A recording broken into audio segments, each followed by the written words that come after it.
Okay.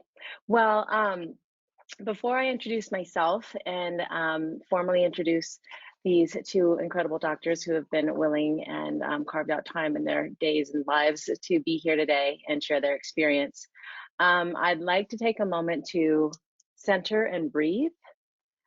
Just a few rounds of breath, not only because it's great for centering, but honestly just to symbolize the power of pausing after times of incredible stress. And to honor, honestly, too, and Dr. Marc Moss, you're really heavy on my mind when I think about this pause right now because of the 2 years that you really spent in the trenches and that experience. So this pause, it's for everyone, but I just want to let you know I really feel you in this. So if you're comfortable with it, just closing your eyes for a moment, relax your shoulders, relax all the muscles in your face. And I just want to say that when we pause and breathe, we can move out of stress response into a place of conscious reflection. The past 2 years have been profoundly traumatic and stressful for many people. And my hope here is that we're all moving into recovery mode. So one way to do that is simply to breathe deep. So breathing deep into our bellies and exhaling completely. And we'll just take two more. Inhaling deeply, filling up the whole torso, bottom to top. And exhaling. One more. At your own pace. Feel free to take an audible exhale if that feels better for you. I do it all the time. I'm a noisy breather. And then whenever you're ready, you can open your eyes. And I'll introduce myself for those of you who don't know me. My name is Nikki Aiello, and I'm a recovery and life transition coach. I'm also a coach. I work for a company that is dedicated to improving the memory of individuals through lifestyle medicine. So I really eat, sleep, and breathe prevention and lifestyle medicine and holistic health. And I'm so grateful to know these two individuals and to have them willing to be here today. I will say that what inspired me to orchestrate this conversation is that I personally had a lot of concerns about the way that COVID was handled, who to trust, how to move forward. And, I've really wanted to witness some dynamic conversations and debates, rational debates between people from different backgrounds, and there just haven't really been any. So, I decided to start some conversations with these two individuals here who I know have very strong moral foundations. They're leaders in their respective fields, and I have a personal connection to them. So, thus their willingness to, actually give me some time and talk to me. So that's how this all happened. And I figured, if I'm I might as well open this up for more people to, be an audience to this conversation, because I think it's a really powerful thing to have dynamic conversation. So that's what inspired this. And now I would like to introduce these two doctors by name. And then if it's okay, I'd like to have you both go into your own background, your practice, and also describe what the past 2 years have looked like for you. Okay. So I'll start with you, Dr. Marc Moss. Okay, so my name's Marc Moss, as Nikki just said. I'm a pulmonary critical care doctor or a lung specialist, and I work at the University of Colorado. I'm the head of the Division of Pulmonary Sciences and Critical Care Medicine. And my job description has multi-facets to it. I take care of patients in the intensive care unit. I do research that's funded by our government to study critical illness. And I work in an academic setting, which means that there are learners, so residents and fellows and medical students. And part of my job description is to teach the next generation of healthcare professionals. In terms of what I've been doing for the last 2 years, as Nikki alluded to, I was working in intensive care units here at the University of Colorado caring for COVID patients for the last 2 years. It was pretty trying, but it was also pretty rewarding. The nice thing is we always sometimes focus on the tragedies that happen in the intensive care unit and the deaths that occurred. However, you can flip that around and realize that a lot of people, due to the diligent care of the nurses and respiratory therapists and the whole multidisciplinary healthcare professional team, got better. And that was a rewarding thing to be a part of. I will, if you don't mind me adding, I will also say that you led the entire department. Like, you stepped into a role shortly before COVID happened, and so you just ended up in this position where you had to lead a huge team, and during a pandemic. Once, I would say once in a lifetime, but in your case, I believe this is your second major health crisis. If I remember correctly, you were doing your fellowship during the AIDS epidemic. Yeah, I'm old enough that I was training when AIDS first came around. The one that I would say, Nikki, about working in a stressful setting such as the COVID pandemic is, I think in times of stress and immense stress, the people's true selves are revealed.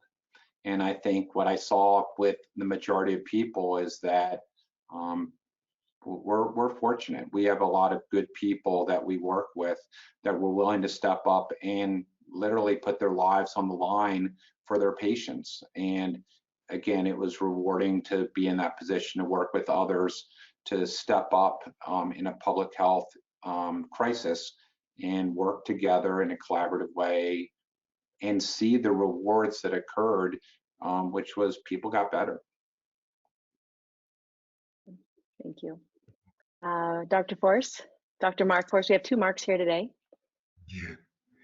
Yeah. My background is, I'm going to turn off my mail here. Okay. My background is, I'm a chiropractic physician. I practice in Ashland, Oregon, Southern Oregon. It sounds strange, but I have a family practice. I treat people of all types for all types of different conditions. The reason that I do the work I do is I was very sick when I was a teenager with what they didn't know at the time was post-viral chronic fatigue immunodeficiency syndrome, and that ended up being ulcerative colitis. And so at 15, I sat across from a gastroenterologist who said he was going to put me on prednisone, and if that didn't work, he was going to take part of my colon out, which was real a defining moment for me. And I had my mom drop me off at the library on the way home, and I introduced myself to the librarian, and I said, I'm in deep trouble, and if you can find me anything that'll help me understand what I might need to do to help myself, I'd appreciate it. And so she found a book called The Stress of Life by Hans Selye, MD, the endocrinologist who developed the models of stress that we know today, and has been built on since then, but never replaced.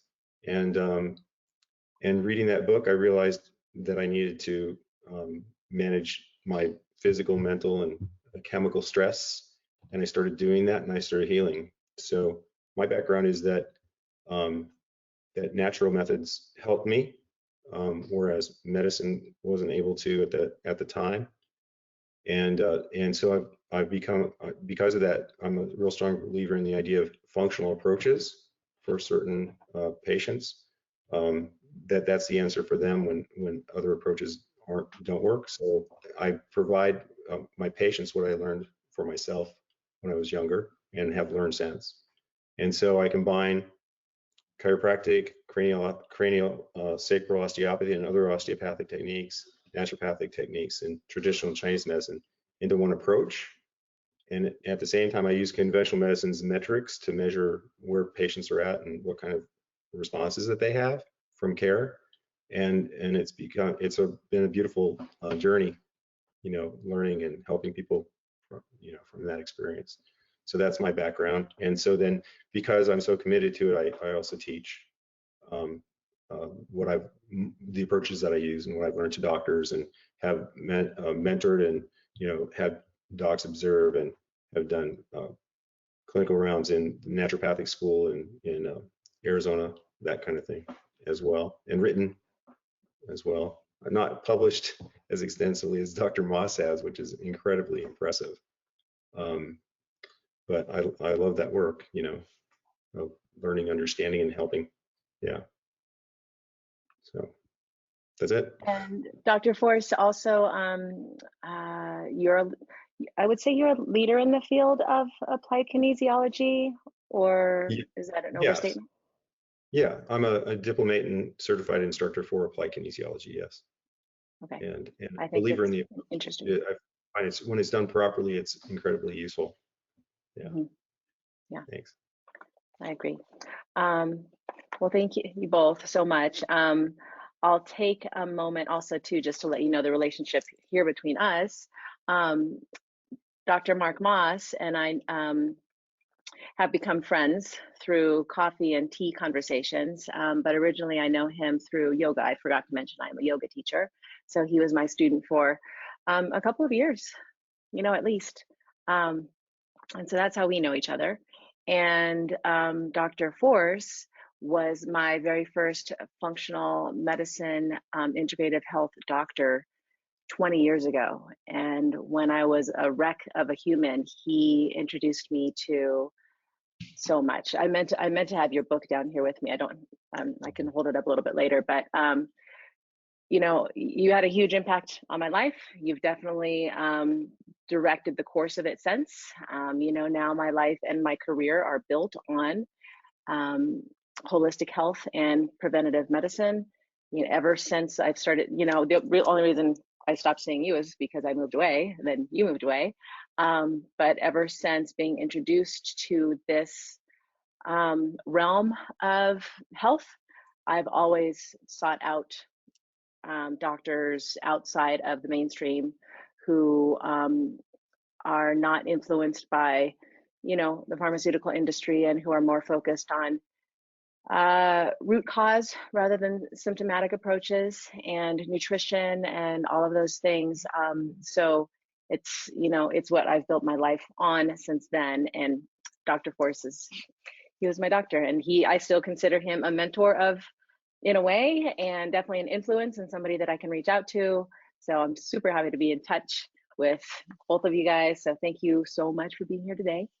And then quickly, I'll just say my intention for this conversation is to really expose, to step back and look at the past, present, and future of COVID from different angles, and to hopefully have our audience leave, and myself, honestly, leave with a better understanding of resources to empower ourselves moving forward. So that's my intention here. I'm going to do my best to keep the conversation between us that we start with to an hour.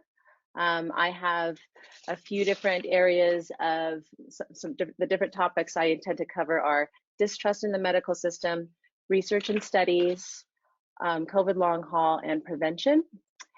So I'll try and keep that to an hour, and then we're going to open it up to questions that anybody in the audience can send in at any time throughout the conversation, and we'll get to those as soon as we open up to that, and that will be a really powerful part of this conversation. Okay. All right, so let's dive in if you guys are ready.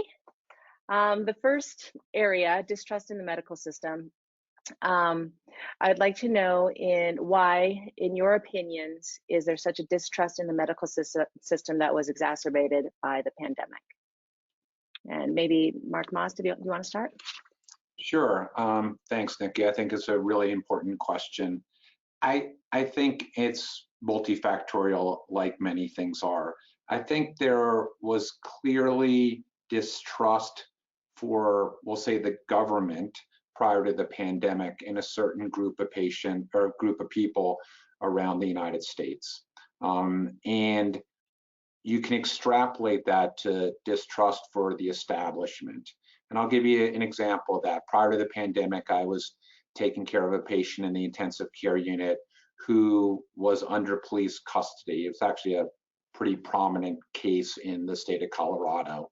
And dealing with the family of this very tragic situation, it became very clear to me at that time that the family and the community that arose around the patient to support the patient really lumped the physicians together with the police that were there because the patient was in custody. And it made me realize that the family thought we were all part of the same system, which was wrong. I mean, I was there and the medical team and healthcare professional team was there to care for the patient. We would talk to the police, ask them to step out of the room, etc. But we were not part of the same system at all, and we're not. So I realized at that point that there is inherent distrust of as I keep using the word, establishment in certain parts of our society. When COVID came along, I think what happened was there was, again, merging of healthcare, and healthcare is complicated. There are people that care for patients, there are people that do research, there's government agencies that oversee the way kind of medicine is regulated, and they all got lumped together and then put in with politics and with government. So if people were inherently distrustful of government and now they're seeing healthcare be a part of that government system, then I think that led to some of this distrust. And again, as we talked about before, Nikki, I don't think the healthcare system did a very good job of communicating with the general public about what was going on during the pandemic. I think there was a lot of miscommunication, and I don't think people in healthcare did a good job of saying that, you know, we're learning as we go along. Things that we might say in the beginning of the pandemic, as we get more information, we might change recommendations based on that information. And I don't think that came across very well. So people are like, they said this and now they're saying this. I don't trust them, especially if there was some degree of mistrust at the baseline. So I think, to be honest, that's probably the biggest lesson that, or one of the big lessons we can learn from the pandemic, is how information is communicated, especially in this age where there are Twitter accounts and social media, and anyone can get any information out there. The way we as a society communicate medical information can clearly be improved. Well said. Good. Marc Force, do you have comments? Yeah, and I agree with what Dr. Moss said, what Marc said about communication and the consistency of communication. My impression from the get-go was that if we had had a more national program for educating people how viruses are transmitted, you know, how to wash your hands properly, you know, the issue of viral load and how masks decrease viral load, because a lot of the issues that came up around that particular issue with masks is a black and white kind of argument, you know, thinking that you had to keep every single virus from getting to that person. So then how do you do that? The only way to do that is with, you know, a suit and, you know, a rebreather and things of that nature. But wearing masks decreases viral load, and that's how it decreases transmission. It doesn't have to be perfect. And so if that had all been communicated in a real clear way and real consistent way, I feel that there would have been a lot less, you know, misconstrued impressions about, you know, what was being done about protecting people, right? Yeah. It's amazing how to wash their hands, you know, and just really go through it, how you do that and when you do it, and, you know, how you think in terms of, you know, carrying possible infectious agents and how you transmit them, and just go through that with people, you know. And even in later stages of this pandemic, I've had to do that with people, right? Mm-hmm. So that they're clear. If we'd had a program to make that real clear from the get-go, we would have been ahead, I think. Yeah. I think people were just in such a state of panic that, you know, just so many things were, Yeah. slipped by and so many things. But we will have time at the end of the conversation to talk a little bit more about preventative methods for not only just, infection that's existing, but, just getting yourself overall healthy so that you're not in the at-risk category. So that's how I intend to end today's conversation. And for what it's worth, I do want to say one thing here before we go on. And the rest of the conversation, I intend to have you guys do pretty much most of the talking. But as far as the distrust goes, I want to state, I think that there's what I'm really seeing is that there's a lot more camps than we initially thought. That's not just, two extremes. There's a lot of different offshoots these days. And my personal distrust and lack of faith in the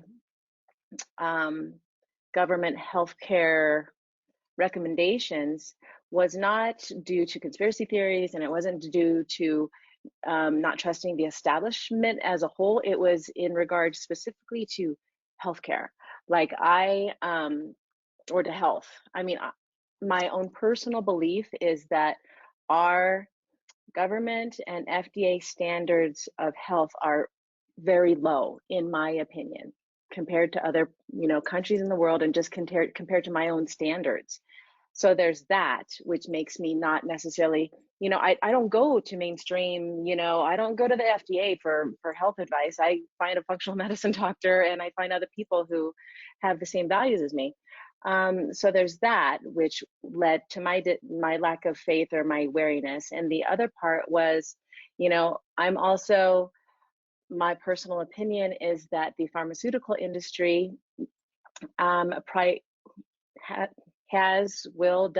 could prioritize profits over optimal welfare for humanity. And the fact that this crisis put us into a place where those two entities were forced into a marriage, those were two big areas that don't align with the values that I build my life on health-wise. So therefore, that was my skepticism and wariness.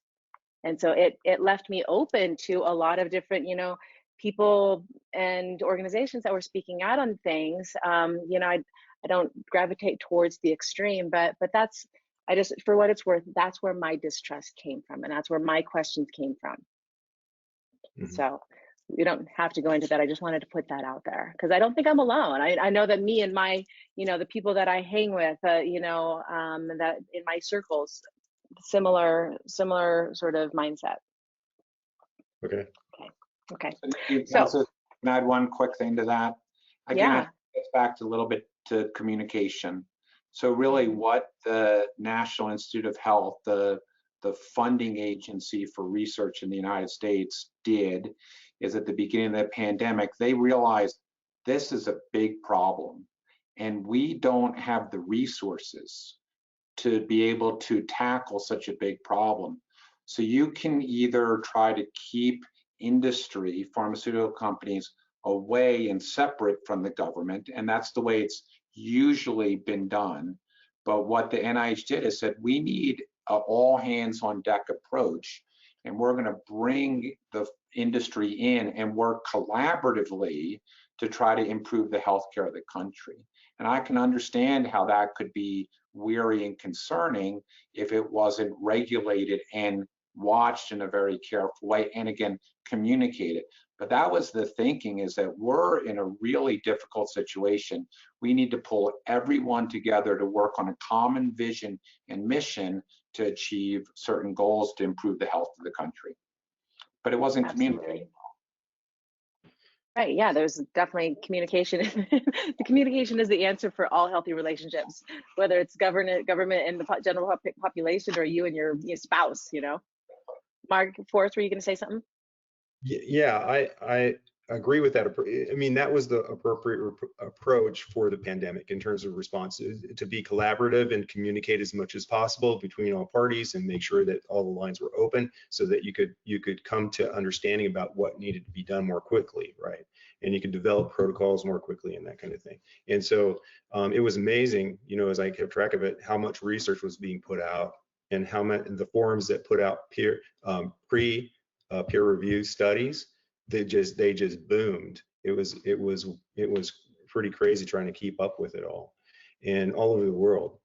And that was really the right way to take it, to have everyone throwing in and see what could be helpful, and it took some interesting turns as far as, from my end of things in terms of the functional medicine perspective. It took some really interesting turns that I didn't expect, but that have been useful in practice, treating non-critical COVID patients, rather than critical COVID patients. So I see where, I understand where some of the distrust comes from. You always want to be critical, and be a critical thinker. Certainly there is influence of the industry on FDA and on some medical standards. What I would go with there is, say, the normals for cholesterol, the normal ranges for cholesterol, mediated into a range that I think is not really good. The lower end of cholesterol that's considered normal now is 100, and I would argue with that being correct. And a lot of that's was influenced by pharmaceutical industries. In fact, Marcia Angel, MD, who used to be the editor-in-chief for the New England Journal of Medicine, she quit in protest over papers being published against her protest, and she ended up writing about that. So there is that, and there will always be that, because there will always be greed, right? And there will always be people trying to game things. And at the same time, the process of peer review is a powerful process. The process of science is a very powerful process. And I think a lot of people that aren't involved in it don't realize how powerful peer reviewed is. You don't get to just throw anything up. Things have to stand, right? And so it's not a casual conversation. And there's research just plugging around looking for memes on the internet, and then there's research of really buckling down and reading the studies and really pulling them apart and seeing how they're structured and whether or not they give the information that they're out to find, kind of thing. So there is that, and there will always be that. And at the same time, I go with the good intentions of most people involved in healthcare, far and away. Docs just want to do a good job. They want to see people better. One of the issues around education, around treatment being pill focused, intervention focused, is that education is really difficult. Educating patients is a very difficult process. And it's really easy to end up defaulting to just telling people to take things or to get treatment, rather than teaching them how to really take care of themselves. That's a difficult process. And it takes a lot of work, and it takes systems to do that. And so that's all I have to say about it. I will catch myself into not fulfilling my responsibility to really fully educate patients, and I have to backtrack and take care of that. So I don't fault docs for ending up there, because it's easy to end up there for me as well as everybody else, and not just mention, yeah, people can take medications for their heart disease, and at the same time, for them to really get that they have to exercise and lose weight and clean up their diet and get whole foods and things like that is really, really important, but it's difficult to get across to people. Yeah. I realize they have to be ready. I mean, I'm a coach. I understand that as well as anybody, for sure. Yeah. I mean, somebody has to be ready and wanting to change in order to be open to learning. So is there, I know this is a big, a big question, but if you can encapsulate, some wisdom, I'm just wondering, do both of you have, what do you say when I ask, how does the public know who to trust? I would say you can trust people that answer deep, hard questions in a very straightforward and grounded manner, and they can back themselves up with it. Those are generally people you can trust. If someone doesn't want to be questioned, then you might doubt what they're telling you. And there is a balance in that too. I mean, I have some patients that just question me on everything, every single thing. And I just go, you have to find somebody you trust, okay? Because obviously you don't trust me. So there is that too. But generally, you should be able to have a conversation with your doctor that's, reasonable, and, get answers and that seem very sound and that kind of thing. Yeah. So people That's you one can thing I'd trust. like to encourage more, is just more conversations with your doctors. I just think that's a really important thing. Is there anything you want to add, Dr. Moss? Yeah, you can call me Marc, Nikki. So I know it gets confusing with two Marks on the call. Okay, So. I'll call you Marc. I'll say Marc Moss. Okay. I think it's really important for people that you're going to trust people more if someone says, I don't know the answer to that. Let me go look into that. There's some people that feel like they always need to know the answer. And I think one thing I learned early in my education is, no one knows everything. And it's comforting and real to tell people, like, I'm not sure, but let me go see if I can figure that out. People would much rather hear that as an answer than you start talking about things outside of what you know. So if people are afraid to admit that they don't know something, that actually worries me. I concur. That's a really great point. Yeah. It's kind of funny sometimes when patients will ask me something and I'll just go, I don't know, just flat out. It kind of shocks them, but it just has to, that's just real, right? I'm sure that happened with you and I a few times. I asked you a lot of questions from what I recall. Yeah. All right, we're going to move on to the next section here. So research and studies. Dr. Force, you recently published a paper on COVID, and in the Asia Pacific Chiropractic Journal. Is that correct? Pacific. Yeah. Yes. Can you tell us about that paper? Yeah, it started back in early 2020 because there were so many unknowns and people had so many questions, and I had a lot of questions, and so I delved in deep into the literature at that time to see what I could figure out, and then I shared it with my patients just as like a public education kind of educational announcement or whatever. And the patients really appreciated it because they had a better perspective on what was going on and what the because was so much conflicting information happening that they felt like it was a more of a clear channel, as far as information. It was all referenced and everything, and I tried to distill it from being real academic to being more digestible for my patients to work with. And then they just started sharing it with people, and I let other docs share it too. And it actually ended up being at one point it was shared with my state board and for an examiner at the state board to take a look at what I was doing, because there was a lot of misinformation being put out at that time about COVID. And so, they felt they needed this, the chiropractic board in Oregon felt that they needed to kind of, police that a bit, in terms of what chiropractors were putting out in Oregon. And so anyway, I was reported, but the examiner, we ended up having a great conversation. He says they love it, and he asked if he could share it with his patients and that kind of thing. So it turned out well. So I just added to it over time, and then I felt that that I needed to translate it into a more of an academic paper, so it would be accessible to docs as well, to have a wide view of what was out there, and try to cull from that what was grounded and reasonable.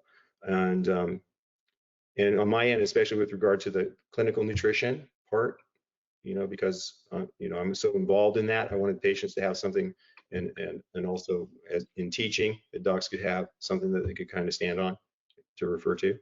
And so anyway, it covers everything from COVID origins, and addresses that issue of, is it genetically engineered? Was it something that was purposely done? And I go into that, and then I go into the stats of mortality and the risk factors and what categories of people are at risk. And then I go into natural and innate immunity and vaccine immunity and herd immunity. And then I go into the different therapies and what the background is of that, and then how to take care of yourself, what to do to prevent.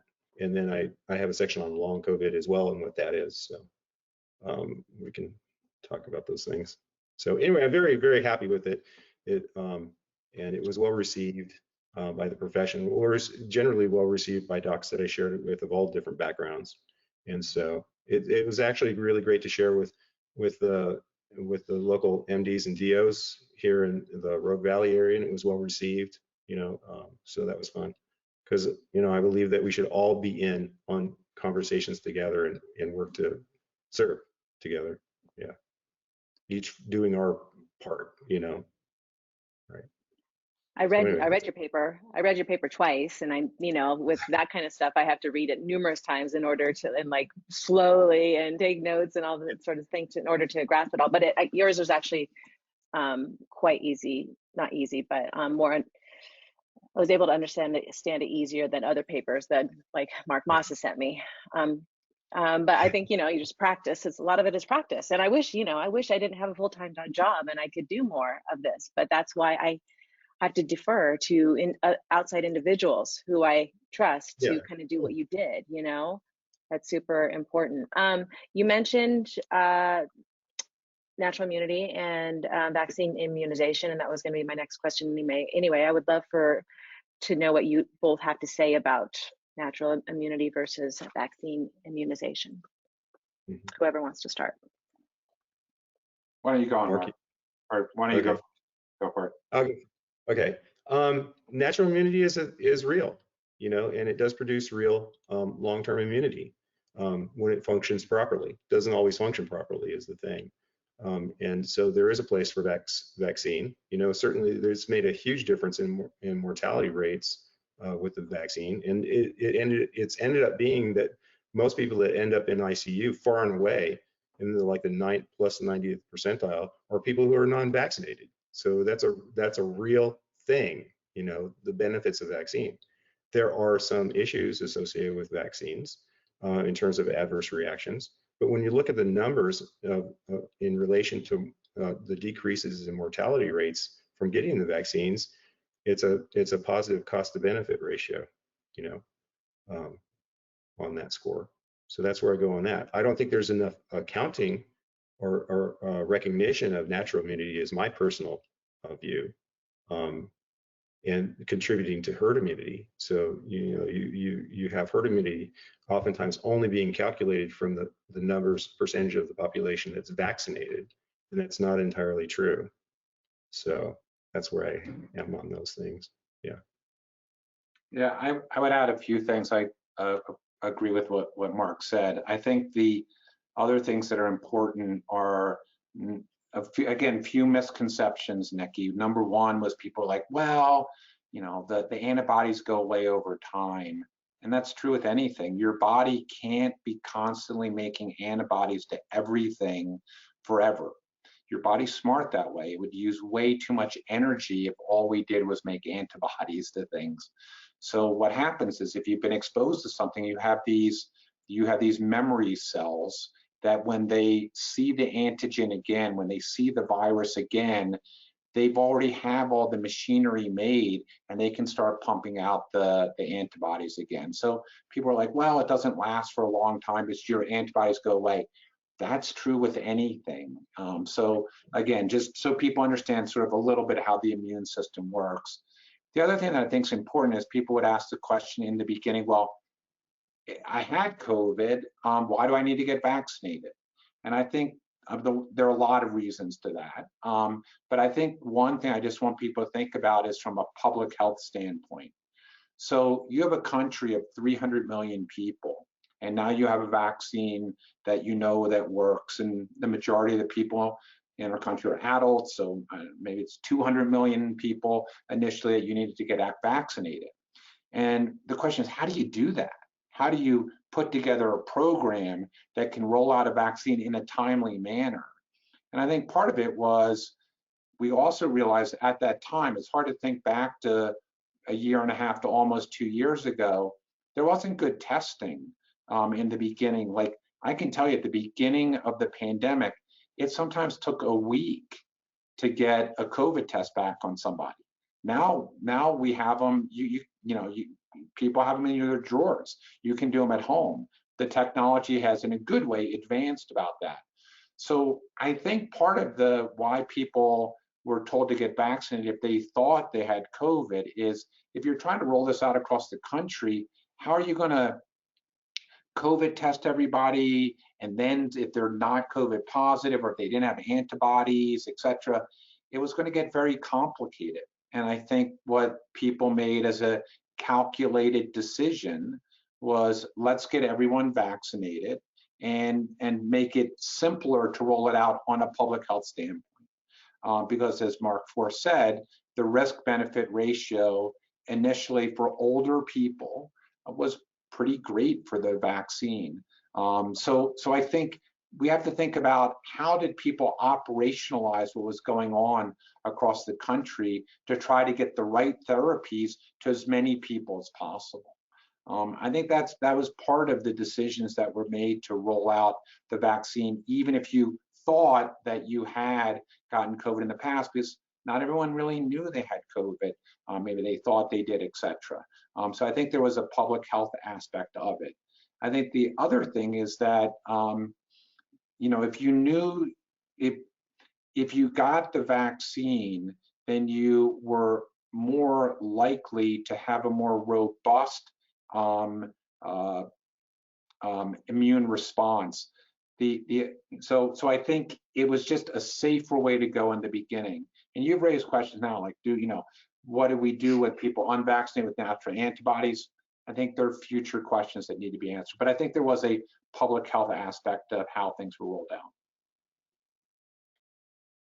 And my hope is that now that we're not in a state of emergency, we can backpedal a little bit, or at least pause and reassess what sort of studies and research and control groups to use and utilize, as this vaccine technology it's the first time we've used it on this scale, so like, if this is not a traditional vaccine like measles and smallpox and all those, so do we really know how those affect somebody who has natural immunity, and like, there's a lot. I would like for us all to pause. I'd like the industry and the world and the system to pause and dial into that, rather than pushing so much right now. I don't think we need to push anymore. And I think they have, to some extent, Nikki. So if you think about the issue with the fourth booster, I don't think people know what to do with that. And it's not being pushed out quite as much, because I don't think people really know the answer, except, as we've talked about before, in people that are on certain medications that suppress their immune system, people that have transplants, whether bone marrow transplants or lung transplants, their immune system doesn't work well. Their immune system's shut down by medication, so they don't reject the organs that have been put into their body. So they're still at risk for infections. So you can see in that situation, as you're saying, to sort of risk stratify people, to say, you're at high risk of getting this. Maybe you get the fourth booster, where somebody who's 40 years old, otherwise healthy, who's been vaccinated, maybe got the first booster, there's not as much COVID around. They probably don't need a booster shot right now. So you're absolutely correct. We can, and I think people are starting to do that. As I said, it's not everyone's saying everyone should get a fourth booster. I think people have paused and said, okay, now let's see where we are and what really needs to be recommended. Thank you for making those distinctions. I really appreciate it.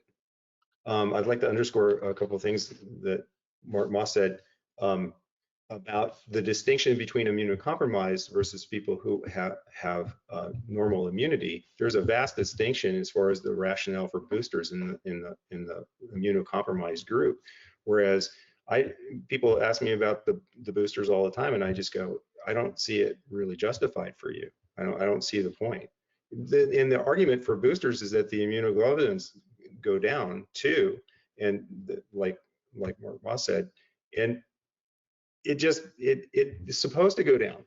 You're not supposed to maintain high immunoglobulins. The group with long COVID tend to have high immunoglobulins. They have prolonged promotion of their immune response, and that's a problem. So using that as a justification for the boosters, I don't think really washes. Yeah. Can you take a moment? Yeah. What was that? In the immune compromised group, for sure. Yeah. The boosters, but other populations, not so much. Yeah. Speaking of certain populations, can you speak to what your thoughts are in regard to risk-benefit ratios for vaccinating kids?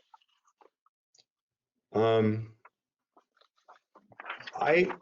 personally, I don't see the strong justification for it as a group, but there's, again, I don't like black and white positions because you have to consider individuals in those groups. And there are certainly individuals that it would be justified for, immune compromised and that kind of distinction. But as a group, looking at the stats for mortality between seasonal flu and COVID, there's not any difference. Now, Marc Moss did make the distinction that mortality isn't the only measure, right? There's also complication from infection, which is another measure to consider. But that's my position. Whether it's right or not, I'm not going to argue that it's necessarily right. It's my position. Yeah. And then I consult with patients, in an individual case, in that group, 0 to 17 age group, and then I let patients decide for themselves. That's my position. Yeah. And what I would say, Nikki, is it's pretty simple. I'm not a pediatrician. The last time I took care of a kid was when I was in medical school a long time ago. So this is an area where I'd say, I'm not the right person to ask about really understanding the risk-benefit ratio of vaccines for kids. It's just not what I do. It would be outside of my area of expertise. So I'm fine saying, yeah, I'm not sure about the answer to that one. I respect that. Do you, before we move on to COVID long haul, this is kind of a lead-in, maybe just because it has to do with, reactions other than mortality.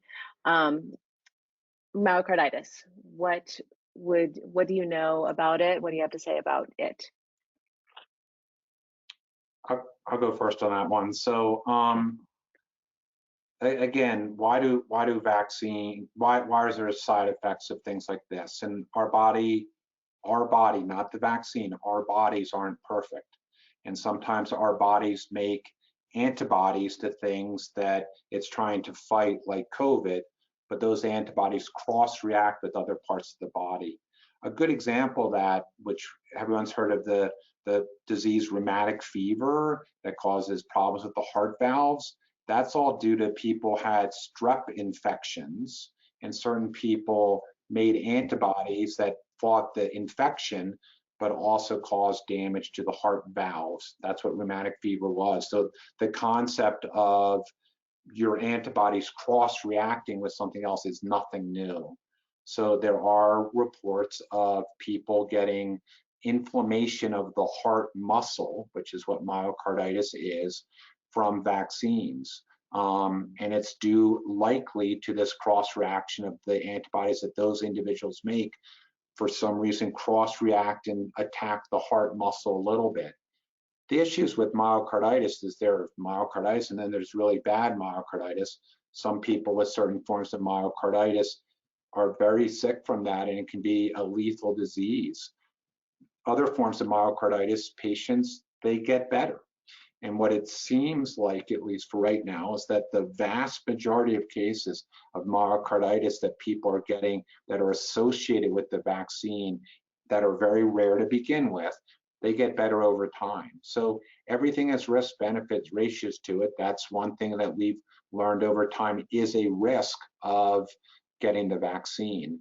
However, in general, if you think about, do you want a very, very, very low risk of getting myocarditis that will most likely get better versus getting COVID and getting sick and possibly dying from it?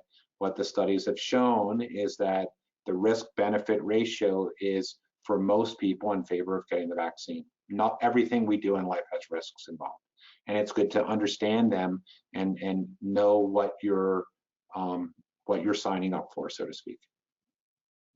I love that you make such nuanced distinctions. It's really refreshing.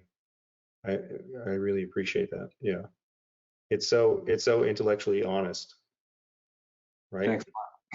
Yeah. What do you have to say, Dr. Force? Well, the thing is that there are some people that do react, and I treated, and I have treated and am treating some of those people to vaccines. But the bigger issue is that there's also risk of dying from COVID, right? And so you got to weigh those things out. And so it's not perfect, but at the same time, like I said before, when you look at ICUs with COVID patients now, it's overwhelmingly people who have not been vaccinated.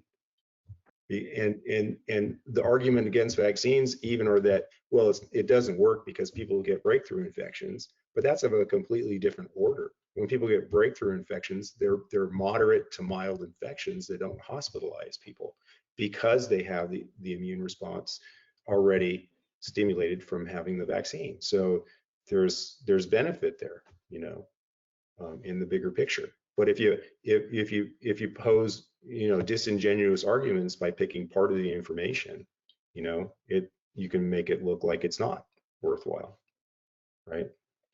And that's the At this problem. point, There's a lot of that going on, right? at this point in time, is myocarditis showing up more in a certain population, younger men? That's what I've heard thus far. Yes. Or is that true? Yeah, it is true. Yeah. And when I say younger, what is that age range? Do you guys know? Like teens and 20s. Yeah. Okay. So lower risk group for COVID, mortality and, okay. But Yeah. what I would say, Nikki, is not zero risk. Okay, so For sure. you have to weigh out the risks and benefits. So people Yeah. will sit there, and I've had friends of mine say, or colleagues say, it's only the older people that are dying of COVID. And I would say, predominantly, the older you are, the more likely, if you got COVID in the past, you would unfortunately pass away from that. But it's not 100%.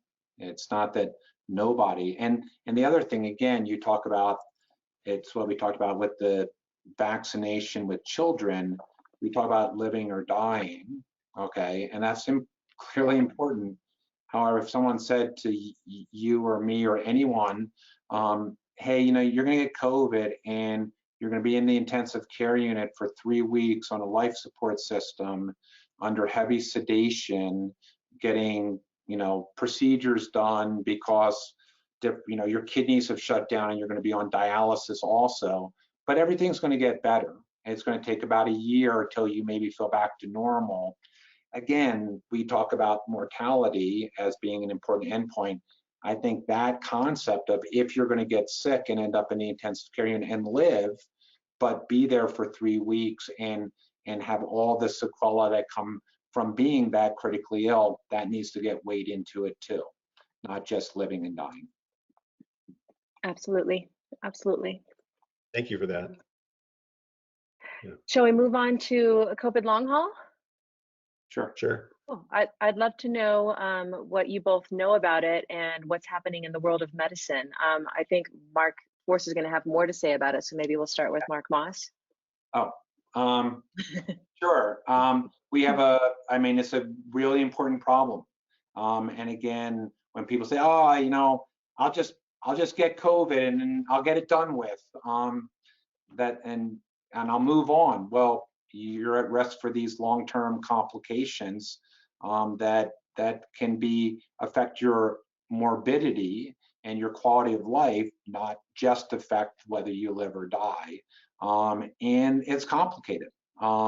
As Marc Force was saying before, people have sort of chronic fatigue syndromes. They don't think commonly afterwards. And then the other thing I would add to that is it's a real multidisciplinary problem. So it's the type of thing where you're going to, in a good way, maybe need to see a variety of different healthcare professionals to address the different issues that are affecting you through these long-term effects. The other thing I'd say, getting back to what are we trying to do about it, that our government, in a good way, has put significant resources to creating a large cohort across the country of, I think it's 17,000 people that have had COVID and had symptoms, to try to understand better what we really mean by long COVID so we can figure out what to do about it.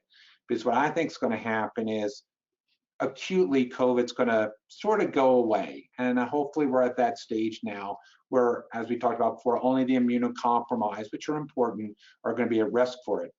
But we're going to be left with millions of people that have long COVID symptoms that are going to have them for a while. And that, I think, is going to be a very important and serious public health problem in the United States and around the world. Mm-hmm. Agreed. Marc Moss, is there differentiation, or is it important? Are there systems to determine long COVID from the actual virus versus long COVID from the vaccine?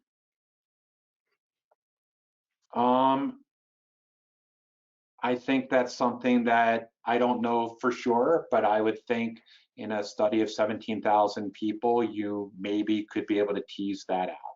Again, you know, it's a very good question, Nikki, that would need to be answered in a scientific, prospective manner.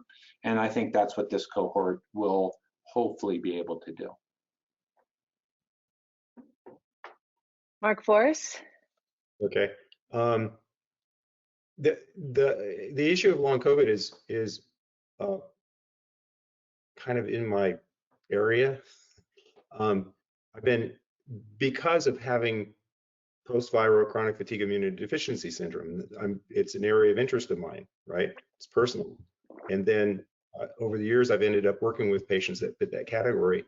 And then over time, the science has really developed around this to understand something called central sensitization, where you have chronic inflammatory processes in the central nervous system that then break down certain systems that leads to dysautonomia, where the autonomic nervous system doesn't regulate the system properly, the rest of the body properly. And so long COVID fits this pattern. So a lot of researchers are now calling it neuro-COVID, because it seems to be centered around the effects on the central nervous system from prolonged inflammatory responses as a result of a prolonged immune response to the infection or the vaccine. It can be either one. The processes are basically the same. It's far more common with infection, you know, but there is still a certain population that have vaccine predicated issues with long COVID symptoms. So it's a prolonged immune response that doesn't moderate itself over time. It stays upregulated, and then that upregulation causes inflammation in the blood-brain barrier and breakdown of the blood-brain barrier, and affects. It's interesting that the distribution, when you look at the distribution of that inflammation, it fits primarily in the regions of the limbic system, which is where central sensitization takes place. The limbic system is like a switching station for the nervous system. It handles everything that comes in and everything that goes back out. So it's inherently an area of the nervous system that is hot because of a high metabolic activity. And so when it becomes further inflamed, things break down. And the brain fog that comes from long COVID, for instance, is associated with inflammation in the hippocampus of the limbic system, where you form short-term memory and your recall and some cognitive processes take place. So the inflammation there leads to those brain fog symptoms. And brain fog's real common with patients that have central sensitization also for the same reasons.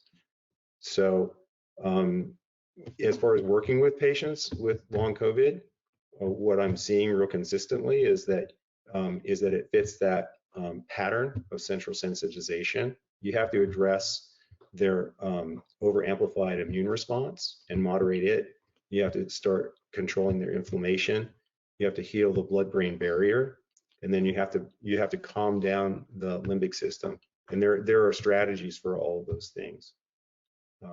And you can start measuring, you know, neurological exams will show these things up. Doing heart rate variabilities will show them up. There are ways of measuring where people's status are. One of the things that happens with central sensitization is people get something called hyperalgesia, where their pain threshold diminishes.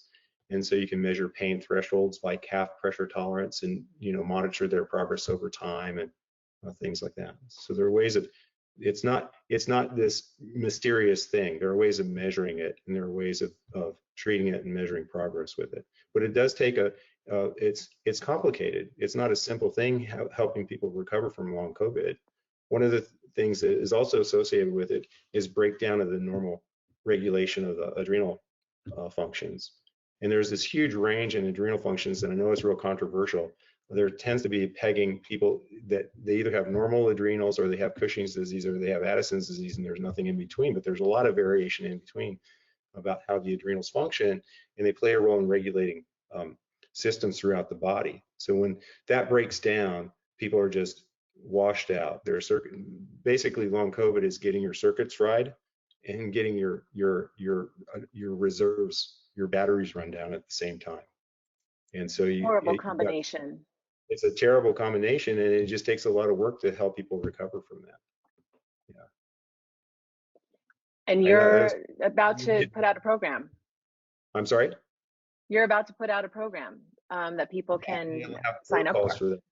Yeah, you'll have protocols for addressing that and doing some, it doesn't replace the doctor's care, but it does give people an idea how they can do some home tests with their blood pressure dynamics and other things, and start to get an idea where they need to focus and what they need to do for themselves and that kind of thing. So I think it'll be useful.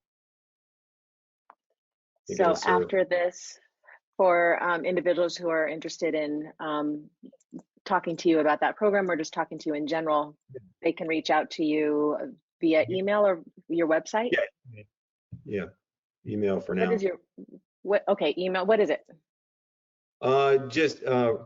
They can email me. I'll make it easy. They can email me at mforce@mac.com. Perfect. Okay. Yeah. And then I'll pass it on and we'll get it done. Cool. Awesome. Okay. The last section before we go into questions, by the way, feel free to put in any questions in there if you have some audience members. So prevention, couple things, two different aspects of it. One, how to prevent, basically just what are just some tools that we can implement on the, when we come home from a big event, if we think we might have been exposed or something like that. And also I would like for you both to talk about, just preventing yourself from being in the high risk group for future, outbreaks of things. That's good. Please go first, Mark. I was long-winded there. No, it's fine. I'd say a few things, Nikki. The first is, I think what we learned in the beginning of the pandemic is that the public health things that people were talking about seemed to work. So when I would go in and see a COVID patient in the intensive care unit, by wearing a mask and wearing gloves in that situation and putting a gown on and putting things on in the right way and taking them off in the right way and being careful around people that had COVID, I think we all realized that if you did the right thing and you did it in a regimented way, you were much less likely to get sick. So I think what was put together in the beginning of social distancing, or physical distancing is probably a better word for that, and washing your hands, as Mark said, and wearing masks in certain settings, being indoor around a lot of people when the burden of the virus was very high, was effective in the majority of the cases. So that's one thing I think in terms of prevention is I think those things worked. The other thing is, as Marc Force talked about it, how do you avoid risk factors? And if you look at who are the patients that were more likely to get COVID, there were certain risk factors such as obesity or diabetes or other other chronic medical problems that predispose people, hypertension, etc. So good general health, and as Mark said, exercising, losing weight, eating properly, etc., are all things that we should do anyway. And likely, if another pandemic comes along that's somewhat similar, where the risk factor is the same, you might decrease your risk. The other thing is, it would be good if none of us got older, right, since older age, but I don't think any of us have figured out how to not age effectively. But that, if you can figure that out first, Nikki, that would be awesome. if nobody gets over the age of 60 or 65, that would be a good thing too. But I'm not sure anyone's figured that out yet. I'll work on it. Okay. Let me know, Nikki. Absolutely. Marc Force, what would you like to add to that?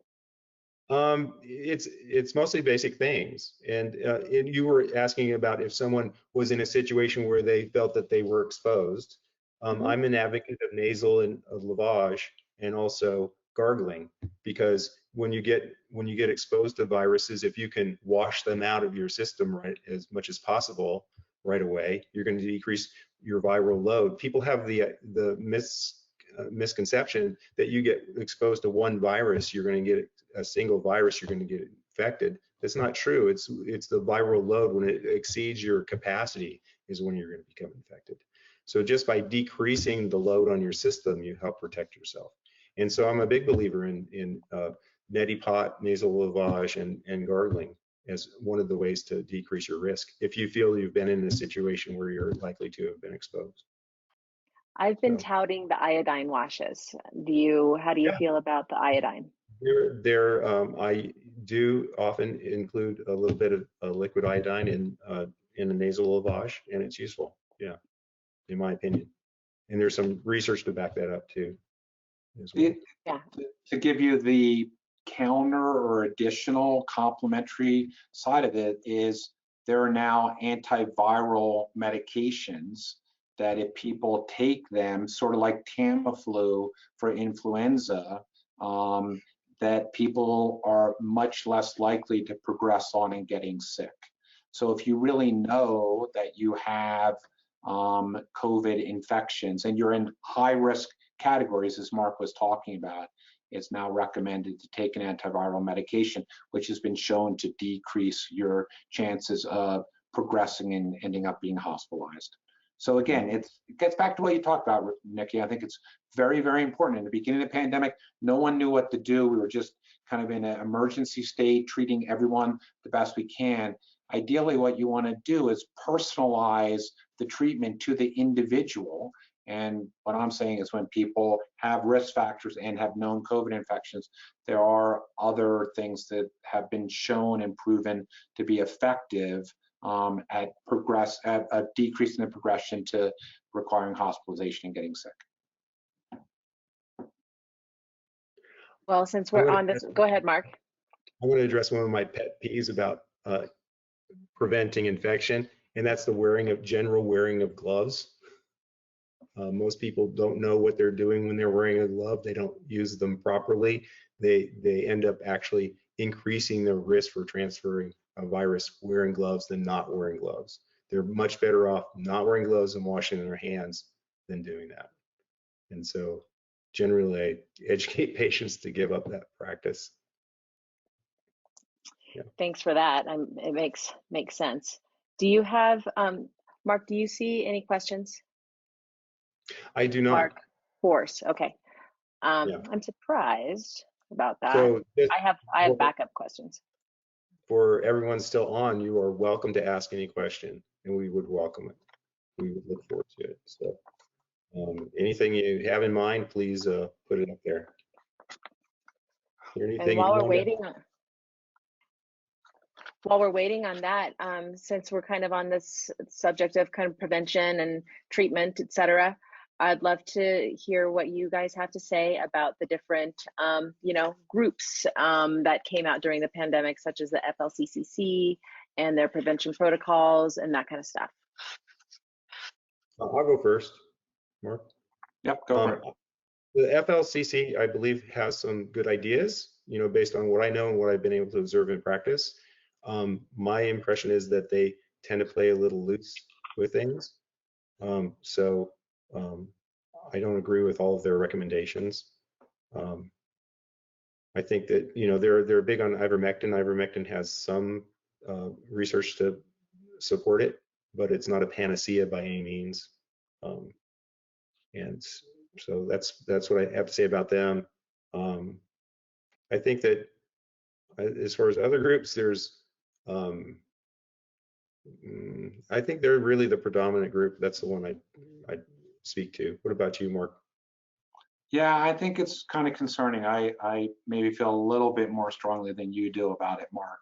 Wow. Some of the papers that the leaders of that group have published have been retracted. And as you said, from a peer review standpoint, it goes through a very detailed, rigorous process. But if you're not including the data, the proper data, a reviewer is not going to know that.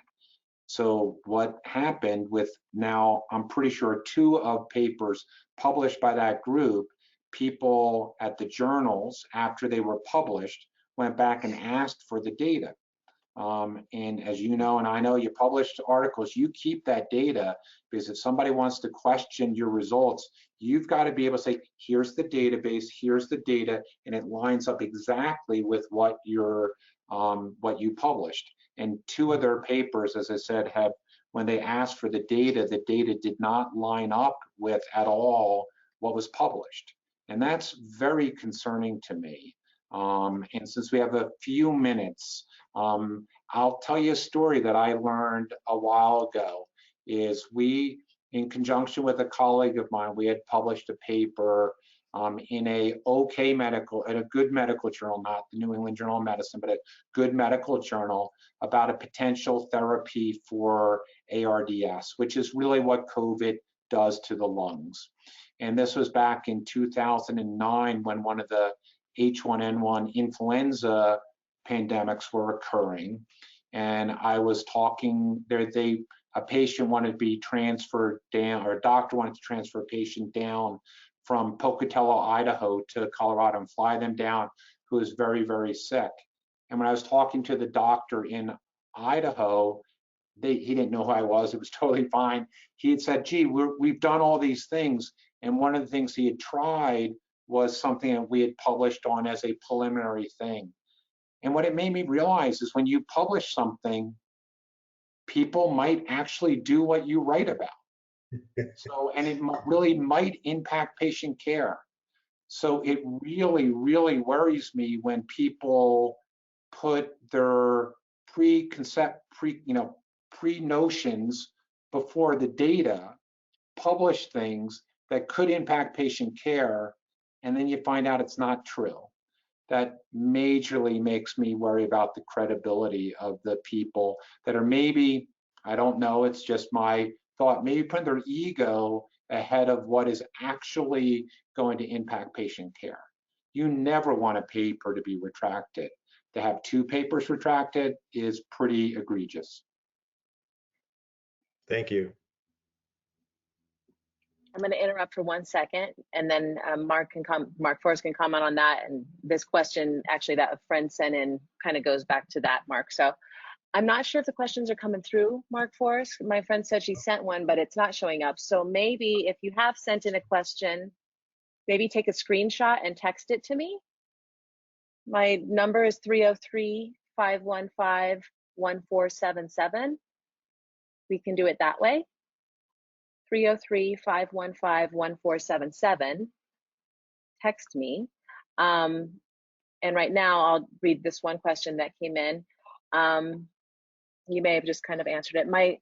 I believe a lot of distrust in the system came from the suppression of therapeutics like ivermectin and hydroxychloroquine. I think the entanglement of politics and medicine led to significant distrust. Several countries around the world were having some success with these treatments, and thousands of doctors were utilizing these meds with success. My question is, why do you believe these therapeutics were so vilified when it was a time when there were really no other effective options being offered or utilized? Would you say you just answered that? No, I think I can add to that. I think it's a very important question. So one thing we're all taught as being healthcare professionals is to do no harm. It's very hard to do that in the beginning when there's nothing you feel that you can do. But to do things that you think might work, and you say, well, there's nothing that we can lose, there is. It could be not beneficial, and there could be side effects to it that are actually harmful to the patients. And I think what the pandemic showed is that if you do things in the right way, you can create the evidence in a very quick time and do what are called randomized clinical trials, where some people get the therapy, some people don't get the therapy, and you see if it actually works.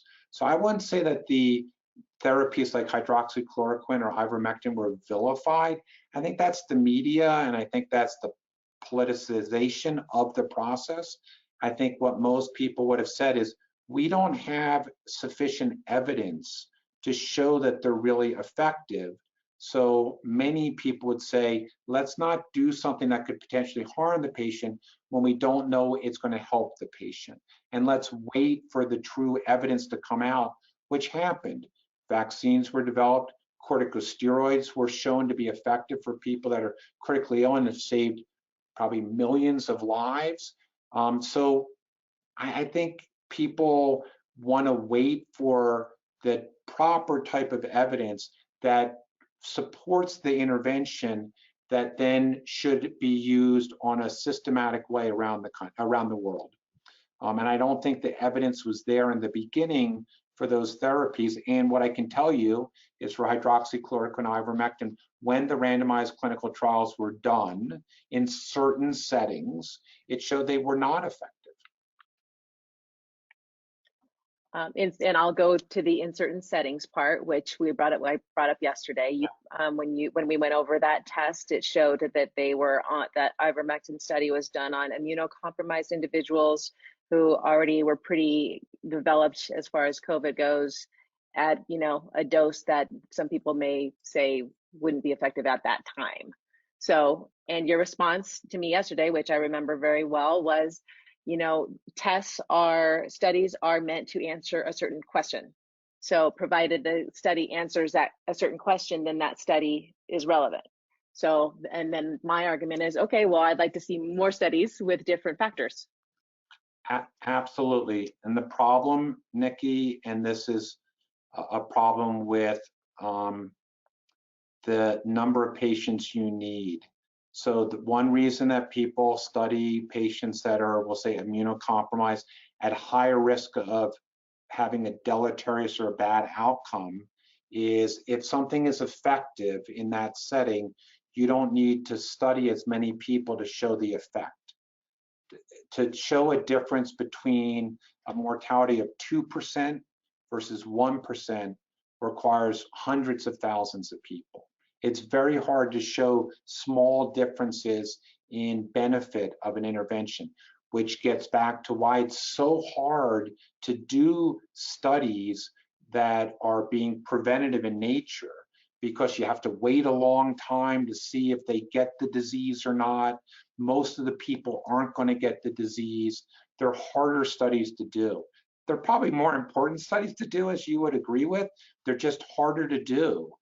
So in a time of a pandemic, people didn't have the luxury of saying, well, let's do the study and wait 7 years and see if it works.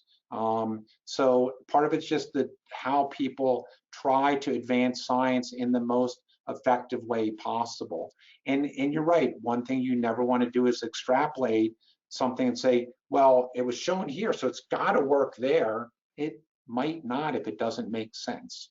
So you have to be very rigorous about how you talk about what the literature is showing, which gets back to the miscommunication and mistrust issues that I think some people oversold things that they were talking about and didn't portray things in the accurate way.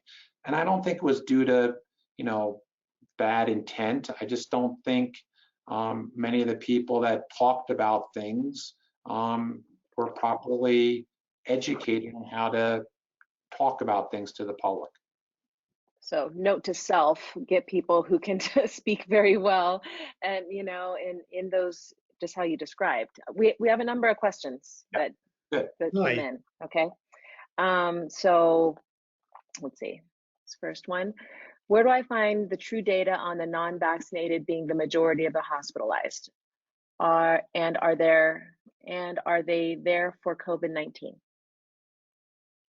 Yes, and you can. It's readily available. I have some citations from my paper, but you can readily find that information. Going to public health sites like NIH and stuff, they have that. Are digestive issues a common long COVID symptom? Question number one. Two-part, does COVID manifest differently by exacerbating existing areas of weakness? Yes and yes. Yes, it does because people that are susceptible to long COVID, they have certain predispositions, in terms of their systems, being predisposed to not handling inflammation well, regulating their immune system well, having likely to being slightly adrenal insufficient, and then you add that extra load, and then they're not able to juggle things any longer. The process along COVID, it being inflammatory in the parts of the brain that are the roots of the autonomic nervous system, that breaks down how well regulated a person's system is internally. So yes, digestive problems are directly related to that because of the way it affects the vagus nerve, which controls digestion. Yeah. And then does it hit areas that you're already predisposed? Yeah, it's always going to hit the weak parts of your system, are going to be more affected. Yeah. Anything to add, Mark? Nope, I thought that was great, Mark. Okay, thanks. Are there known cases where people have been infected with COVID more than once? Yeah. Yeah. I've had it Lots. Twice. Okay. twice. Yeah. And so I had it in 2020 or in February of 2020. So I had the early version, right? And then I was vaccinated with Johnson in fall of 21, and then or summer 21. And then I got Omicron variant in January, and it was a cold, and that's a testament also to both natural immunity from having had the infection before and to vaccine immunity that it was a cold, it wasn't an issue. Second question from that person. I have a few people in my life that are in the medical field that when the patient they were caring for in the hospital died during COVID, they were added to the total COVID deaths, but they did not have COVID. Was that really happening? Read that again, Nikki. This is a common question. I just want to make sure I understand it. So I have a few people in my life that are in the medical field that when the patient they were caring for in the hospital during COVID, hold on. I have a few people in my life that are in the medical field that when the patient they were caring for in the hospital died during COVID, they were added to the total COVID deaths, but they did not have COVID. That's not. Was that really happening? No. Okay, so what I can tell you, if anything, it was the opposite. So if somebody was in the hospital with COVID and they were there in the beginning of the pandemic, the vast majority of the people that were in the hospital were because of COVID, not as an incidental COVID finding. It's because they developed lung problems or on ventilators. What we're seeing now, and maybe during the most recent wave, is there were a few people that it was sort of an incidental finding. They were in the hospital more for, we'll say, diabetes problems, and they happened to be COVID positive. The COVID exacerbated their diabetes, totally different conversation. But in general, the mortality rates are accurate with one important thing. If somebody, and it took a while for people to get better, so sometimes people were in the hospital with COVID for so long, they cleared their COVID and then unfortunately passed away after that. And sometimes those patients were not classified and probably should have been as COVID mortality. So people are trying to say that the number of deaths that are attributed to COVID are overestimated. That is not true. How does USA Studies protocol differ from Israel and UK? I assume they're talking about research and studies and publications. I'm not quite sure. Yeah, one thing I would say that's a really good thing about, or the silver lining about the pandemic, is that people really communicated all over the world. So at the beginning, when the pandemic was in China and then Italy, if people remember, that's how it started back in 2020, before it really hit the United States.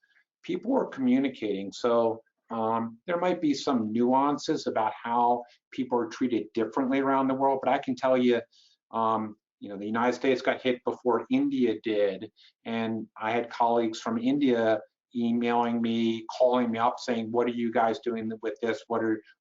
Should we do in these situations?" So there are probably minor differences due to what's available and resources, but there was much better communication around the world and sort of collaboration to try to treat people in the right way. So if they're talking about clinical care, I don't think there are major differences that I know about around the world, that some countries are giving certain drugs and others aren't. There were certain countries that got different vaccines, but in general, I think people are doing things the same way. In terms of research, a lot of groups are doing different types of research. I don't think that's so much based on where they live as opposed to what they feel are the important questions to answer. Thank you for that. Second part or next question from this person, which I kind of asked you a little bit ago, but I'll repeat it anyway. So maybe you can just restate it. Is it too soon to differentiate between vax and unvaxxed long haul side effects? I'll just put up real quick. There is no difference as far as the effects, and in my opinion, that's the same process that leads to whether it's predicated by a vaccine reaction or the infection. The responses, the immune responses, and the inflammatory responses are the same, and they create the same phenomenon. I think the person might be asking something slightly different, Mark. I'm not sure. Okay.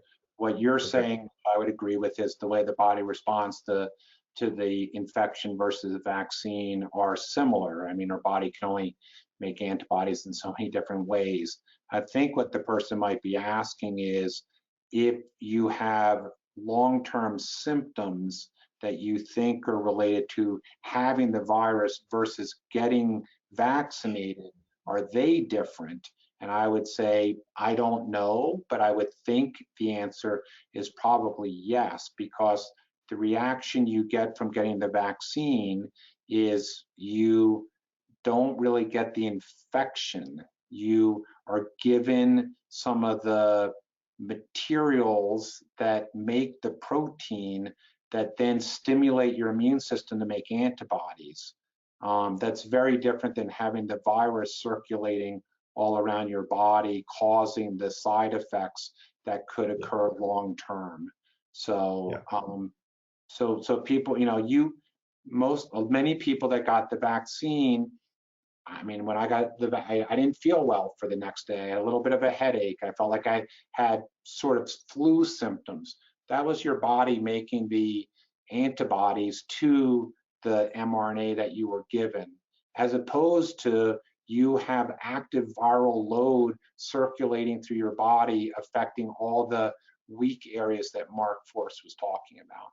So I think it is most likely, I'm not going to say definitely, that the vast majority of long haul COVID symptoms are due to being actively infected with the virus as opposed to getting the vaccine.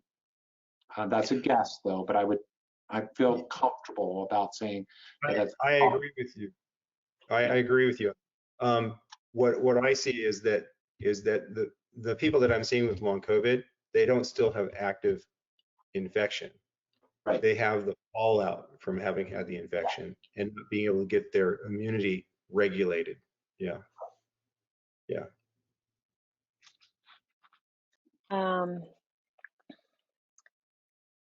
What about maintaining vitamin D levels and zinc?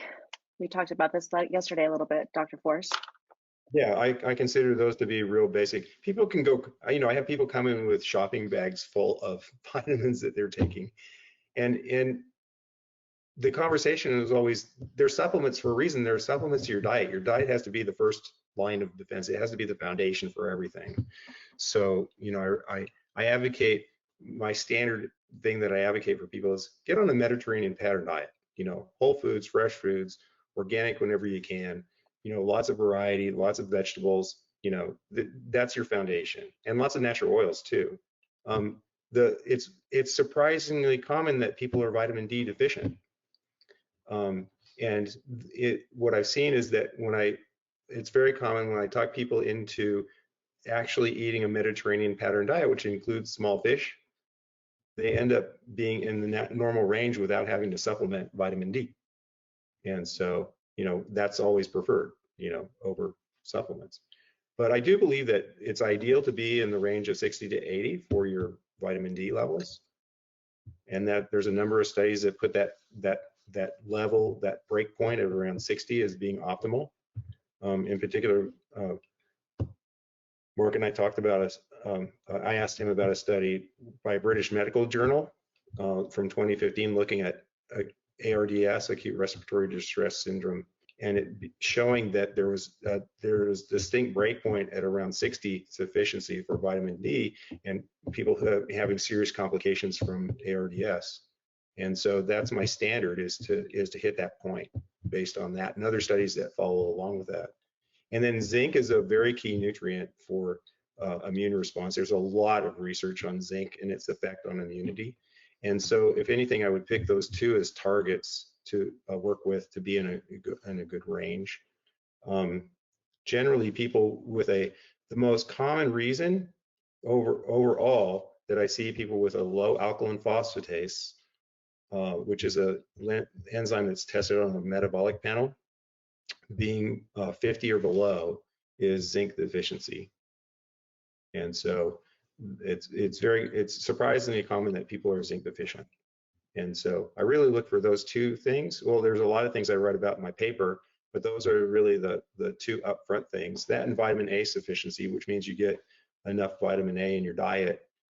A lot of people have a genetic variant called BCO1 where they don't convert carotene to vitamin A efficiently, and those people need animal sources of vitamin A to be sufficient. You know, so things like eggs and cream and butter and, you know, that kind of thing in their diet to be sufficient for vitamin A. And that makes a huge difference in the barrier defense in terms of the mucous membranes of your body and your barrier defense and the integrity of that based on being vitamin A sufficient, and for other reasons too. But so I would pick those three things. Dr. Force, what is the range for zinc? Range for zinc, it depends on the lab that tests it. As far as testing zinc specifically, there is a test besides the alkaline phosphatase. There is a zinc sulfate test which can give you some idea where you are with zinc sufficiency. So if you can't taste zinc sulfate, it's a pretty strong indication that you need to get more zinc in your diet. Yeah, until So you can taste it. And that's, you how can would you buy recommend? I'm sorry? How would you recommend somebody get tested? Do they need to find a functional medicine doctor, or just Google zinc tests and try the taste thing? It's helpful to have that. I mean, I mentioned in my course, you know, just looking at, you know, labs that you have, giving you some ideas of things you might do differently. And I mentioned the alkaline phosphatase, and I mentioned the zinc taste test. But yes, you can get specifically tested for zinc as well. Yeah. Okay. Nikki, I remember doing that. Can I add one minor thing to what Mark said? Yeah, it's please. Also, it's what my grandfather taught me, and I think he's right, that most things you do in moderation are okay. So I think sometimes what you see is people overcompensate and they start taking a lot of some vitamins, etc. And more is not always better. So that's the only thing I would say, is that sometimes people think, well, I should take all these vitamins, and anything in excess is probably harmful to you, including taking vitamins. Yeah. I agree with you there. And especially with regard to vitamin D, I've never seen so many people too high in vitamin D as in the last couple of years. Right. I think it's much better to build a foundation, a steady foundation in your healthy days, so that, because it just seems common sense to me, or I just feel like not having a baseline, you know, good level of vitamins and nutrients and minerals, and then getting sick and suddenly loading yourself up. It's a little bit, it's just too late. It's not going to work. I It don't feel really like it's going doesn't to work. work. Yeah, it's not efficient. Yeah. So vitamin D studies have shown that the benefits of mega dosing vitamin D when a person is insufficient coming into the hospital is limited compared to people being sufficient when they come into the hospital. Yeah, I think for sure. I think Marc Moss has probably countless stories about people coming in and wanting super high dosages of vitamin C and all these different things for their loved ones or themselves. And that was a big issue in the hospital. Absolutely. Yeah. Okay, we've got 4 more questions. You guys have time for 4 more questions? Okay. I'll be right Okay. Okay. Well, this is for you anyway. Dr. Marc Moss, please repeat your current recommendations for masks that you stated a moment ago. Oh, maybe you didn't state your current recommendations. You were just talking about masking in general. yeah, I would say in general, people don't need to wear masks anymore. Because well, let me preface that, at least in the state of Colorado and probably in other places around the United States, because the burden of the virus is pretty low at this time.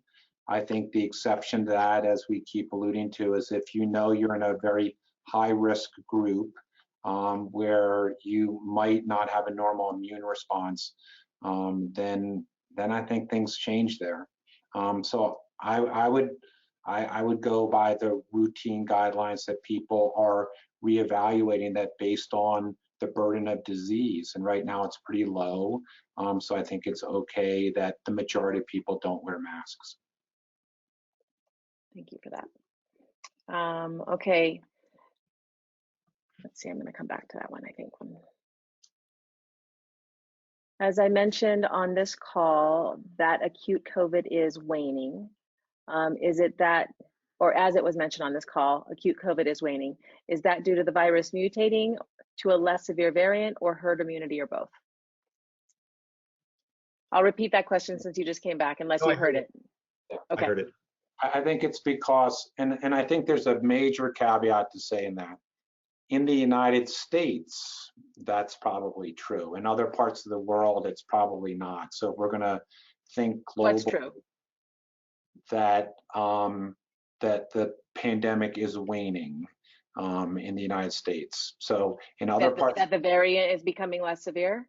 No, the first part of the question that said, that it seems like the pandemic is waning. I think, I don't know, no one can predict the future, but I think that's true.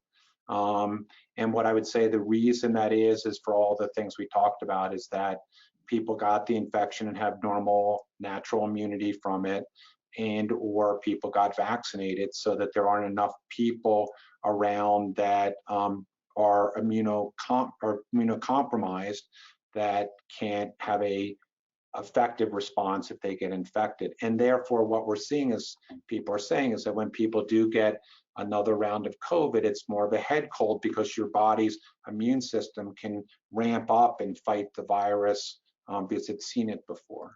So I think it's probably more due to that the virus has sort of run its course for the time being, as opposed to that the variants are less infectious. I think the big concern is if there are variants where they're different enough that your immunity doesn't work against them. That's always everyone's fear, but that's not really happened yet. And I agree with that, that the virus appears to be more infectious, and there's research that seems to indicate that it is less severe, the infection. Yeah, so it's moderating over time in a natural evolution for it to become a long-term an endemic coronavirus cold, ultimately. Yeah. And that's a natural progression of a virus. It was predicted by virologists in early 2020 that would be the progression of the virus over time. Yeah. So. It seems other vaccine injured people like me are simply getting better with time. I'm interested in Marc Force's protocol for sure, but so far everything I have done to treat inflammation and support the nervous system for the last 13 months does not seem to help. Diet, supplements, CST, etc., and many more. What are your thoughts about time? What are your thoughts about time being the best medicine for us? There is some truth in that for sure. A lot of that has to do, in my opinion, of the robustness of the adrenal functions in terms of how quickly people are able to recover. It has a big effect on moderating immune response as well, the adrenal functions. And so a person who has insufficiency from the get-go and gets the virus and then is compromised in that way, addressing adrenal function is an important one. And so a lot of that's moderating stress and just building the person up generally and improving their sleep patterns, things like that. I'll mention something about zinc. Zinc is well known to decrease cortisol in a very acute way, very rapid way. And I use zinc all the time in dosing it in the afternoon and in the evening to restore the normal circadian rhythm to cortisol.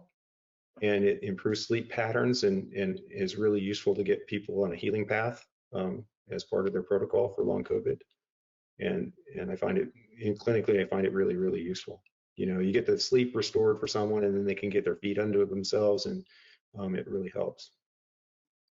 So, It's nothing worse than not getting good sleep, in my opinion. It's like the worst thing ever. Break people down, you're right. One more question here, and then if you have time, I just wanted to ask Marc Moss one more, but we'll see. Any views, opinions on which vaccine to get? How do we make a good choice?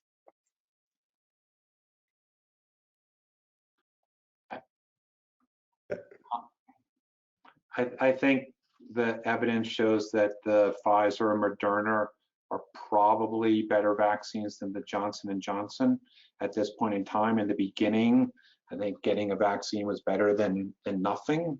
And I think the other thing that we're learning over time is that the time spacing between the vaccines that were, you know, but probably should have been spaced out a little bit more. So, so I would say if you have, I don't think it's a huge issue, but if you had a choice, I would recommend getting, and I know Marc Force said he had the Johnson & Johnson, but I would probably recommend getting the Moderna or the Pfizer vaccine if you had a choice. If you've not been vaccinated and you have to get one of them, I don't think between the three there's a huge difference, but if you had the choice, that's what I would say. And I don't get any money from any of these companies at all. I don't have in any of them that there's no secondary gain at all for any of the vaccines for me. Marc Force? Yeah, I'm an advocate for the Johnson or Johnson or Janssen vaccine. It's a more traditional vaccine. The argument for using a more traditional vaccine is what are called epitopes. Epitopes are points on a virus to which the body has an antigenic response, or antibody response to, an immune response to. And so when you look at the spike proteins, which the mRNA vaccines stimulate production of, and the body is reacting to those, you do create immunity to those, but you don't create immunity to the other epitopes that are in the virus. And when I look at the Johnson vaccine as a 2-dose vaccine, you know, I feel that when you're comparing the Moderna and the Pfizer as a 2-course vaccine versus the Johnson as a 1-dose vaccine, it doesn't stack up. But if you look at the Johnson as a 2-stack vaccine, then its stats look really, really good, and it creates, in my opinion, a more robust immunity to variants. And it's also the other thing that I see, and again, that there's a lot of bias that can be in that, right, Marc? Yeah, absolutely. Right? Is that it seems to be a softer response, so you don't get this over-amplified immune response that I see that seems to be more associated with the mRNA vaccines. So that's my opinion. So you're saying that the Johnson & Johnson is not mRNA? It's not mRNA. Yeah, it's a traditional vaccine. Attenuated virus. I didn't know that. That's pretty interesting. I mean, Yeah. that So seems anyway, like a whole another big study group, you know? and I mentioned that in the paper too, the comparison between them. Yeah. And have stats in there.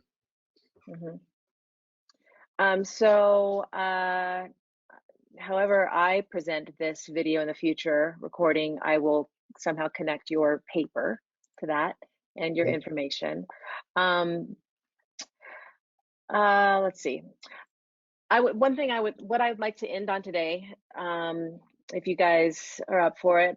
I know that, well, you've already pretty much talked about kind of what you're doing, but I feel like you both have passion projects right now, and you know what you're doing in your careers, and it's just, I think it tells a lot about you as people.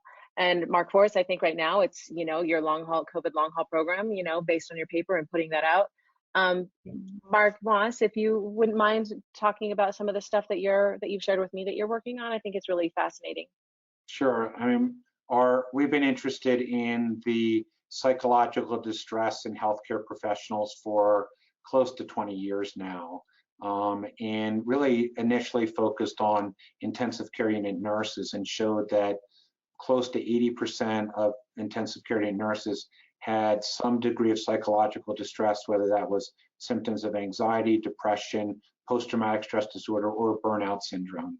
So we've been interested in that for a while, and then the pandemic came along and just exacerbated the stress that healthcare professionals were under. So we've been trying to figure out ways to help people better deal with the stresses of their job that were exacerbated by the pandemic. And one thing, we've been working with individuals from Children's Hospital and a group called the Lighthouse Writers Workshop, and we've been holding programs or interventions to help healthcare professionals through creative arts therapy better cope with the stress of their jobs. It's going to be a big issue, Nikki. I mean, when this pandemic's over, I'm kind of concerned that a lot of people will leave healthcare. They saw it through, just like you didn't want to leave your friends and colleagues in the trenches in a war. But once the war's over, people are going to, quote, go home and really do some serious soul searching about what's important in their life, whether they were healthcare professions or not. So I actually think that's going to be the next big wave of, it's this, you know, the great resignation, whatever you want to call it, where people are like, you know, we only get one life. Let's make sure we really do what we want to do instead of just moving from one day to the next. So yeah, it's really a shame. JAMA, Journal of the American Medical Association, has been posting studies that they've been doing that 1 in 5 health professionals are considering just leaving healthcare altogether because of what they've been through. Actually, Mark, it's 1 in 5 healthcare workers have already left their job, already left, and another 20% might. I can tell you, when that was done, that survey was done specifically for critical care nurses. 60 to 80% of ICU nurses are seriously considering leaving their job in the next 12 months. That could cripple the system. Yeah. Marc Moss, is there anything that we could do as the general public to support your studies, support and help in any way to help? Yeah, I would just say, if you guys know people and have friends that are healthcare professionals, just check in and see how they're doing and see what they really need, and make sure that they feel, which is what I think most people want and need, they make sure they feel appreciated and supported. They've been through hell for the last 2 years. They, and you included, for sure. Cool. Well, on that note, I want to thank you both so much for your time and your wisdom and your experience and your energy. It was really helpful for me. I've gotten thank yous already on my phone, so people are definitely appreciating this, and we'll be sharing this recording. You can follow up with Marc Force and you know, take part in his program, or pass it on to people who you know who are experiencing long haul, and I'm a health coach. If anybody needs a health coach. So with that, how about we take a nice deep breath and let it go. And my name, so Marc, one more time, your email address. mforce@mac.com. Okay, I'm Nikki, or Nikki, Nikki at nikkiaiello.com. nikkiaiello.com. Marc Force, I mean, Marc Moss, I don't know if you feel like giving out information. And it's marc.moss@cuanschutz.edu. cuanschutz.edu. That's the webmail address for the university. I will have the emails of people who have signed up, and then I can send them your information. Okay. Yeah. Thanks. Yeah. Thank you, You Marc. just, Nikki. you just got something, Marc. Oh, and I'll send it to you via text. Thank you guys Okay. so much. Thank you. And thank you everybody for joining and sending in your questions. Okay. We'll talk to you later. Okay. Really Bye-bye. enjoyed the conversation. Thank you. You too. Thank you.